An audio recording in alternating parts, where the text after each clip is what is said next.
오늘 하나님이 우리 가운데 주시는 말씀 사도행전 19장 32절부터 34절까지의 말씀입니다.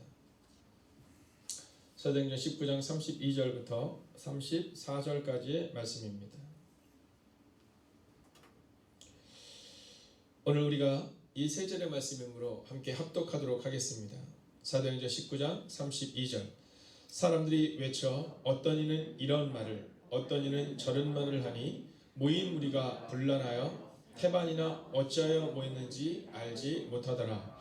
유대인들이 무리 가운데서 알렉산더를 권하여 앞으로 밀어내니 알렉산더가 손짓하며 백성에게 변명하려 하나 그들은 그가 유대인인 줄 알고 다 한 소리로 외쳐 이르되 그다 에베소 사람의 아데미어 하기를 2시간이나 하더니.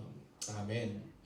자, 오늘은 중언부언하는 사람들이라는 제목으로 함께 말씀을 나누려고 합니다. 자, 오늘 이 32절부터 34절까지의 말씀은 이제 아데미를 섬기는 데메드리오의 그 분란과 그 선동으로 인하여서 이제 바울이 함께 다녔던 가이오와 그리고 그의 동료들이 잡혀서 그들 가운데 고난을 겪게 되는 상황 가운데 있게 되는 겁니다. 자, 그런데 그 상황 가운데서 유대인들이 알렉산더를 일으켜 세웁니다. 자, 왜냐하면 지금 이 아데미 사람들은 아데미를 섬기는 우상을 섬기는 그 사람들은 지금 반 기독교적이기도 하지만 또한 반 유대인적인 겁니다. 즉 우상을 섬기는 것을 싫어하는 유대인이나 또 기독교인들이나 똑같다고 생각하고 있는 것이죠. 근데 그때 유대인들은 이렇게 얘기하고 싶었던 듯합니다. 우리는 달라, 이렇게 얘기하고 싶었던 겁니다. 우리는 달라. 자, 그러나 그곳에 모였던 그 수많은 사람들이 기독교인이든 유대인이든 즉 우상을 섬기는 것을 싫어하는 이들에 대해서 그들이 똑같이 반응하고 있는 장면을 보여주고 있습니다. 자, 오늘 우리는 이 장면 가운데서 하나님이 우리 가운데 주시는 메시지 중언부언하지 말라라는 그 메시지를 함께 살펴보려고 하는 겁니다. 자, 마태복음 6장에 보면 주님이 기도할 때 너희가 기도할 때 중언부언하지 말라 이렇게 말씀하세요. 중언부언하지 말라. 자, 사람들은 말을 많이 해야 들을 줄로 생각하지만 그러나 주님은 우리의 중심을 보시고 하나님은 우리의 중심을 보신다라는 거죠. 자, 선과 악이 있습니다. 어떤 사람들은 참 선하죠. 근데 어떤 사람들은 정말 악합니다. 뭐 말로 표현할 수가 없죠. 자, 긍정적인 사람이 있고 부정적인 사람이 있습니다. 그러나 성경을 보면요, 세상은 늘 이분법적이지는 않아요. 흑 아니면 백이다 이렇게 말하고 있지는 않다는 거죠. 자, 공동체에도 보면 긍정적인 사람과 부정적인 사람은 딱 나뉘지 않습니다. 긍정적인 사람도 있고 부정적인 사람도 있습니다. 그러나 대다수의 사람들은 부정적이기도 하고 긍정적이기도 한 그 마음이 내면에 있습니다. 자, 그때 어떤 사람들에게 영향을 받느냐에 따라서 긍정적이게 되기도 하고 부정적이 되기도 하는 겁니다. 여러분, 교회에서 사람들이 왔을 때 그 사람들을 어떻게 변화시키느냐는 그 교회 구성원들의 삶이 그들에게 어떤 영향력을 주는가에 달려 있다라는 겁니다. 오늘 우리가 중언부언하는 삶을 중언부언하는 믿음을 그들에게 가르치잖아요. 그러면 새 가족들도 중언부언하게 되어 있습니다. 자, 긍정적인 부분을 알려주잖아요. 그러면 새 가족들이 참 긍정적이 됩니다. 그런데 부정적인 사람 옆에 있으면 그럼 새 가족들도 부정적인 삶으로 변화되게 되죠. 그래서 오늘 성경은 우리 가운데 중언부언하는 자가 되지 말고 이 본문의 말씀을 통해 너희가 어떠한 사람이 되어야 되는지를 분명히 알아야 된다. 이 얘기를 우리 가운데 선포하고 있는 겁니다. 먼저 오늘 성경은요, 제자와 무리에 대해서 말하면서 너희가 제자가 되라 이 얘기를 하고 있는 거예요. 무리가 되지 말라는 겁니다. 자, 32절을 한번 볼까요? 32절을 보면 이렇게 기록하고 있죠. 사람들이 외쳐 어떤 이는 이런 말을 어떤 이는 저런 말을 하니. 자, 거기에 사람들이 엄청 많았다는 겁니다. 이번 주 주일날 우리가 함께 보았던 것처럼 적게는요 한 수천 명이, 많게는 10,000명 이상이 들어갈 수 있는 그 공간 안에서 지금 이 말을 저 말을 하고 있는 겁니다. 여러분, 이 무리들의 특징, 제자가 아니라 무리들의 특징은 뭐냐면 큰 소리를 내는 특징이 좀 있어요. 네.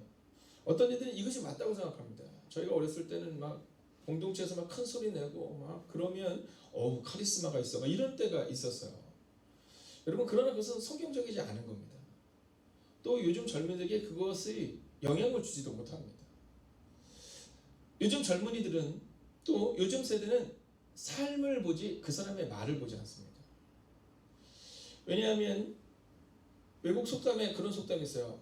내가 하는 말은 너희가 잘 듣지만 나의 행동은 따라하지 말아라 라고 말하는 사람이 있다는 거죠.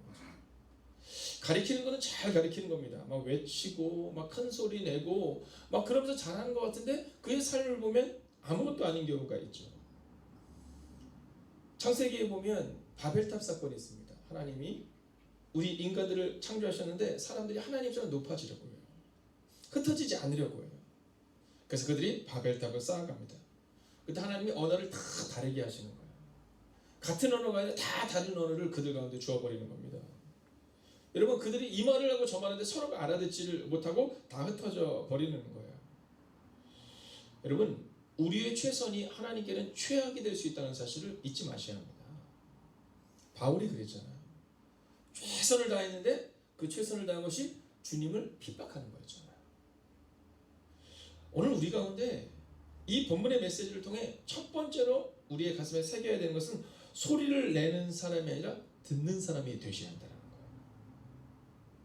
대부분의 사람들은 소리를 내는 것을 좋아하지만 오늘 성경은 소리를 내는 사람이 아니라 듣는 사람이 되어야 된다. 이 얘기를 하고 있는 거예요.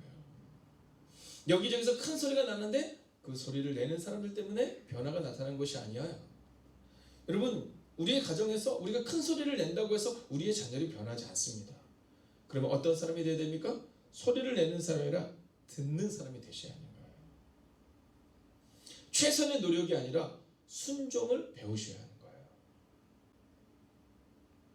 조금 성경을 알고 나면 그러면 성경을 말하고 싶어 합니다. 아니요. 우리는 성경을 말하는 사람이 아니라 성경을 보여주는 사람이 되어야 돼요. 그러기 위해서는 날마다 들어야 하는 겁니다. 날마다 들어야 하는 겁니다.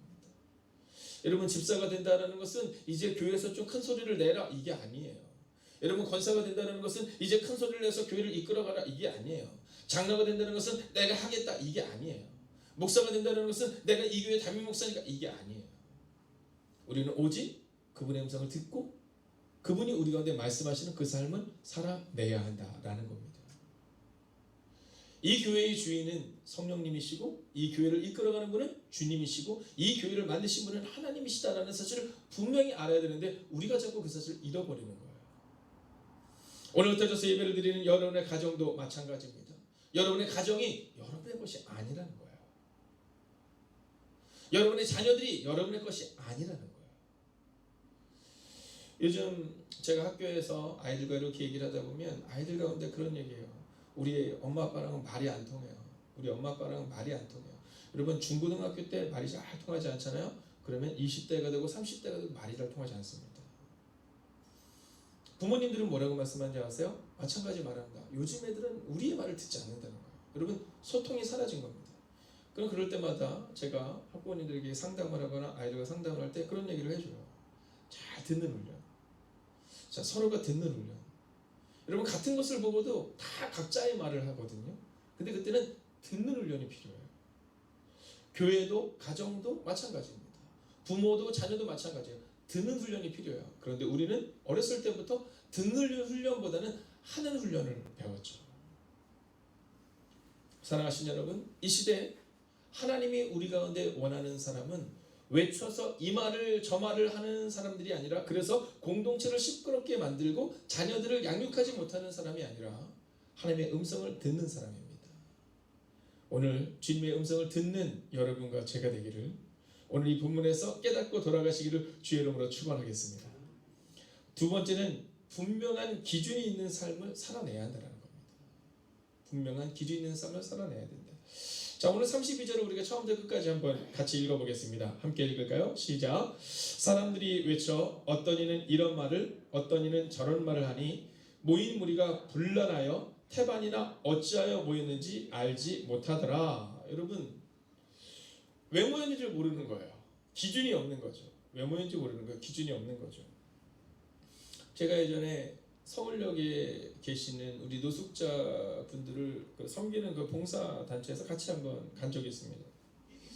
자, 그분들에게 물었어요. 어디서 오셨어요? 말하지 않아요. 네, 어디서 오셔서 말하지 않아요. 그러다가 말이 딱 터지면 과거 얘기를 너무 많이 해요. 네, 그거 우리가 잘 들어줍니다. 자, 그런데 거기서 끝날 때가 참 많아요. 미래가 별로 없어요. 어떻게 살아가겠다, 그게 없어요. 그래서 그분들이 그런 얘기를 하세요. 목사님, 우리가 어떻게 살아가야 할지 미래가 우리 가운데는 없어요. 이런 얘기를 하는 겁니다. 그래서 그냥 돈이 생기면 오늘 먹는 거예요. 돈이 생기면 오늘 술을 사거나 오늘 라면을 사거나 오늘을 먹고 끝낸다는 거죠. 분명한 기준이 없을 때 여러분 방황하게 되는 거예요. 목적이 있으면 역풍을 뚫고 가요. 풍랑이 일어도 목적지를 향해서 가죠. 그러나 목적이 없으면 여러분 순풍이 불어도 갈 데가 없어요. 방황하게 되어 있는 거예요. 오늘 우리 가운데 분명한 기준이 있어야 된다는 사실을 여러분 잊지 마셔야 합니다. 여러분, 예수님이 여러분 인생의 기준이 되셔야 해요. 말씀이 여러분 인생의 기준이 되셔야 한다는 거예요. 얼마 전 교회가 어려움을 겪고 있다가 새롭게 시작하는 교회에서 이제 강의로 섬긴 적이 있었어요. 자, 끝나고 나는데 그 교회 장로님이 그런 얘기 하시더라고요. 왜 그랬는지 후회가 된다는 거예요. 생각해보면 지나놓고 나서 보면 별일 아니었는데 왜 그렇게 큰 소리를 내고 왜 그렇게 교회가 둘로 쪼개지는데 역할인지 모르겠다라는 거예요. 그러면서 그분이 이런 얘기를 하는 거예요. 자녀들 보고도 미안하다라는 거예요. 자녀들이 신앙생활을 잘하지 못하는 그런 뒷모습을 보면서 이게 내 뒷모습이 아닌가 하는 마음이 들었다는 거예요. 그러면서 저보고 어떻게 해야 되냐는 거예요. 그래서 제가 그분에게 그렇게 말씀드렸어요. 중요한 것은 예수님입니다. 여러분 가정에 예수님이 주인이 되시는 것처럼 여러분 교회에 예수님께서 주인이 되신다면 지금 이 문제는 반드시 지나가게 될 거예요. 이렇게 얘기했어요. 그러면서 그날 주제를 예수님이 우리 인생의 기준이요 우리의 모든 것이 되어야 합니다 라고 함께 나누었다라는 겁니다. 여러분, 잘못하면 인생의 기준을 제대로 삼지 못하면 우리도 이렇게 살아가게 되는 겁니다. 이스라엘의 40년의 광야 생활을 뒤돌아볼까요? 여러분, 왜 그래야 되는지도 모르고 헤매는 자녀들이 있었습니다. 저는 이스라엘 백성들의 40년의 광야 생활을 보면서 제일 불쌍한 사람이 누구냐 하면 광야 생활을 시작할 때 태어나서 40년간 광야에서 헤맨 사람. 여러분, 부모들은 그들 스스로가 선택한 겁니다. 불순종을 선택했지만 자녀들은 무슨 잘못이에요 대체? 여러분, 태어나 보니까 광야인 거예요. 태어나 보니까 광야에서 40년을 헤맨 거예요. 그러나 그 40년의 시간은 꼭 눈물의 시간만은 아닙니다. 어제 우리가 수요예배를 통해서 함께 보았던 것처럼 신명기의 말씀은 이 40년의 광야 학교의 졸업식이라고 볼 수 있어요. 자, 40년의 광야 생활이 끝나고 모세가 이제 마지막으로 요단을 건너기 전 이스라엘 백성들에게 이렇게 말하잖아요. 여호와를 사랑하라. 말씀을 너희의 가슴에 새기고 손목에다가 걸고 이마에다가 두르고 그리고 그것을 너희 자녀에게 날마다 가르쳐라. 선명한 기준을 잃어버리면 너희가 40년간 광야에서 헤매는 것처럼 지금 가나안 땅에 들어가도 너희가 헤매게 될 것이다. 이 얘기를 하고 있는 거예요. 사랑하신 여러분, 저는 오늘 여러분과 저의 삶 가운데 예수님이라는 선명한 기준을, 말씀이라는 선명한 기준을 가지고 살아가는 오늘이 되시기를 주의 이름으로 축원하겠습니다. 자, 이제 마지막 세 번째 메시지를 보려고 합니다. 세 번째 메시지는 예수님으로 가득 찬 삶을 살아내야 한다라는 겁니다. 자, 오늘 본문에 보면 그 공동체에 누가 있었냐면 아데미를 섬기는 이방인들이 있었고요. 그리고 또한 유대인들이 있었습니다. 33절을 한번 보시겠습니다. 33절을 보면 이렇게 말하죠. 유대인들이 무리 가운데서 알렉산더를 권하여 앞으로 밀어내니, 자, 오늘 이 유대인들이 기회는 이때다 이렇게 생각하면 알렉산더를 권하여 앞으로 밀어냅니다. 네가 나가서 얘기 좀 하라는 거죠. 네, 우리 유대인들은 기독교인들과는 다르다 이 얘기를 하라는 겁니다. 자, 그런데 34절을 보세요. 이렇게 기록하고 있습니다. 그들은 그가 유대인인 줄 알고 다 한 소리로 외치르되 크다 에베소 사람의 아데미여 하기를 2시간이나 하더니 라고 기록하고 있어요. 여러분, 예수님으로 가득 찬 사람이 되어야 합니다. 자, 오늘 이 유대인들 중에서도 이 알렉산더라는 사람은 유력한 변증가였던 것이 분명합니다. 자, 그런데 이 반유대주의와 반기독교인 그들에게 있어서는요, 유대인이나 기독교인이나 똑같았어요. 바울이나 알렉산더나 똑같았다라는 거죠. 여러분, 영향력 없는 삶입니다. 이 알렉산더가 나서서 말을 하려고 하는데 그 말이 의미가 없는 소리가 되어 버리는 거예요. 생각해 봅시다. 자, 이 알렉산더는 하나님에 대해서 잘 알았을까요? 몰랐을까요? 그는 하나님에 대해서 잘 알고 있었을 겁니다. 또한 유대인들 가운데서 변증하라고 얘기할 정도면, 변명하라고 얘기할 정도면 그 중에서도 탑클래스의 사람이었을 겁니다. 자, 그런데 그에게 없는 것이 있었죠. 그것은 바로 예수님이 그의 가슴에 없었다라는 겁니다. 여러분, 예수님이 드러나지 않았다라는 겁니다. 전혀 영향력이 없는 삶을 살아냈다라는 겁니다. 여러분, 그리스도인들 가운데도 이런 분들이 있을 수 있습니다. 하나님에 대해서는 잘 아는 겁니다. 교회는 오랫동안 다닌 겁니다. 그런데 주변의 사람들이 그를 보며 야, 교회를 다니는 사람이나 안 다니는 사람이나 똑같지 라고 말한다면, 여러분, 우리는 지금 그리스도를 드러내는 삶을 살지 못하고 있는 겁니다. 오늘 주님이 우리 가운데 그것을 요청하고 계시는 겁니다. 그리스도를 가득 너의 가슴에 채워서 네가 말할 때마다 그리스도가 드러나야 한다는 겁니다. 바울이 말할 때마다 예수님이 드러났고, 바울이 권할 때마다 많은 이들이 예수님께로 돌아온 겁니다. 그런데 오늘 이 알렉산더가 말하려고 할 때 그들은 들으려고도 하지 않습니다. 여러분, 한국 교회 가운데 정말 하나님을 위해 살아가는 수많은 분들이 있습니다. 그런데 왜 종종 한국 교회가 욕을 먹습니까? 이유는 단순하고 명료합니다. 오늘 알렉산더처럼 하나님에 대해서 잘 알지만 그렇게 살아내지 못하는 사람 때문이라는 겁니다. 제가 어저께 말씀을 준비하다가 7년 전에 준비한 말씀이 있더라고요. 근데 그 내용이 보니까 어떤 내용이냐면, 어떤 교회에서 갔다가 들었던 예화가 거기 있더라고요. 그 내용은 이런 내용이었습니다. 아내가 남편을 위해서 정말 열심히 전도를 한 거예요. 네, 아내가 남편을 위해서 열심히 전도를 한 거예요. 잘 섬기고. 그래서 이 남편이 이 아내 때문에 알았어, 한번 교회 갈게. 그리고 교회로 왔다라는 거예요. 이게 이 여자 성도님의 간증입니다. 그날 그 아침 그는 떠오르는 태양을 보면서 남편과 함께 교회를 오면서 내 인생 가운데 이렇게 행복한 날이 있구나라는 마음으로 교회를 딱 왔는데, 교회 딱 들어와서 막 환영해주고 너무너무 기뻤는데, 식당을 딱 올라가는데 이 남편 성도님이 너무나도 싫어하는, 남편 성도님이 야, 어쩜 저런 삶을 살 수 있느냐라고 하는 분을 만나게 됐다는 거예요. 그날 갑자기 남편의 얼굴이 굳고 집으로 돌아가면서 남편이 이렇게 말했답니다. 야, 오늘 그 목사라는 분이 설교를 하시는데 보니까 교회 열심히 다니면 천국 간다며. 그리고 교회를 열심히 한다면 지옥 간다며. 야, 그럼 아까 그 용서하고 들으시기를, 아까 그 새끼도 천국에 가는 거야? 이렇게 묻더래요. 그럼 예수님 믿으면 천국 가. 야, 나 교회 안 다녀. 나는 그 사람이랑은 같은 곳에 있고 싶지 않아.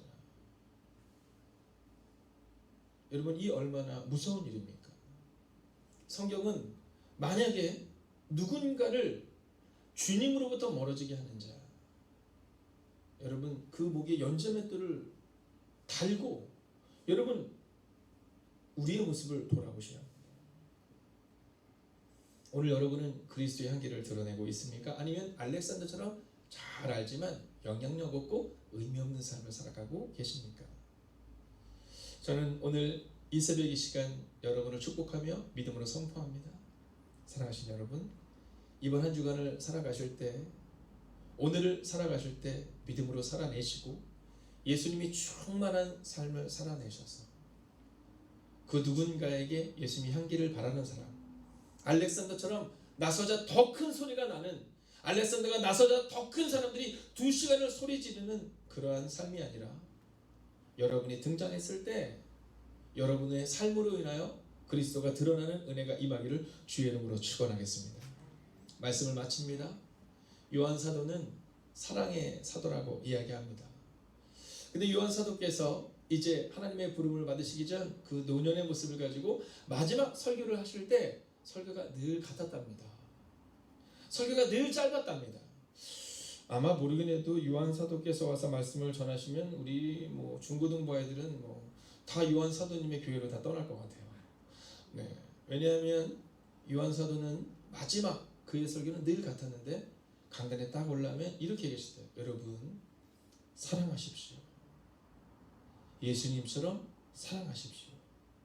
저도 그러한 사랑을 실천하며 살겠습니다. 그리고 내려가셨대요.